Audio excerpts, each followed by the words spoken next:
Le professeur Saleh Al-Moramsi a dit à l'antenne qu'il aimerait qu'il y ait une cinquième nouvelle école dans le fiqh, dans la jurisprudence. Je vais vous expliquer pourquoi cela est impossible et pourquoi il n'y a pas eu de nouvelle école depuis le 4e siècle de l'islam de toute façon. Dans le degré de l'effort d'interprétation des textes religieux, du Coran et de la Sunna, on a différents degrés. Et le plus haut degré, c'est ce qu'on appelle Mujtahid Mutlaq. C'est entre guillemets celui qui a le degré absolu d'interprétation.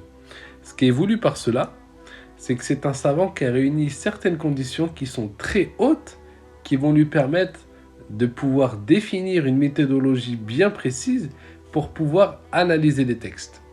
Tous ceux qui sont en dessous de lui, les autres degrés différents, mais qui restent des degrés de, entre guillemets, mujtahid, et bien ces gens-là vont rester selon ces fondements à cet imam-là.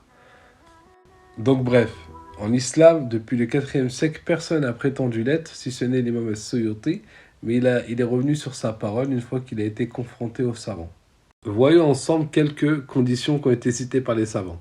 Premièrement, bien sûr, c'est la connaissance du Coran. Certains, comme Al-Razali, sont allés dans vraiment le strict minimum, qui étaient les versets qui sont liés aux règles, justement. Mais d'autres ont dit non, l'ensemble du Coran doit être connu. Pourquoi? Parce que même si ce n'est pas apparent directement, il y a certaines indications dans les autres versets qui sont absolument à prendre en compte pour avoir une bonne analyse de l'ensemble des textes. Deuxièmement, maîtriser, bien sûr, Asbab al-Nuzul, la cause des descentes des versets, dans quel contexte sont descendus les versets.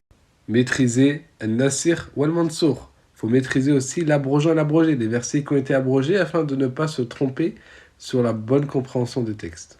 Il faut qu'il ait une connaissance de la sunna du prophète globale, tellement globale que certains ont dit qu'il devait connaître plus de 500 000 hadiths. Et pour rappel, dans Kutub Sita, dont quasiment personne connaît aujourd'hui, il y a juste 7397 hadiths. En comptant en plus les répétitions. Sans les répétitions, il n'y a que 2602 hadiths. Bien sûr, ça va impliquer de connaître parfaitement la science du hadith qui va nous permettre de savoir le degré du hadith.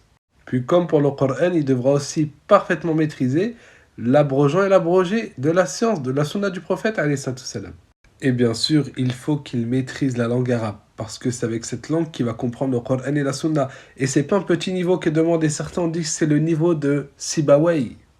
Et aussi, il faut qu'il maîtrise Usul al-Fiqh, les fondements de la jurisprudence, car il faut savoir que les 4 écoles, ils ont hérité eux-mêmes des compagnons, leur compréhension dans les fondements, du fiqh.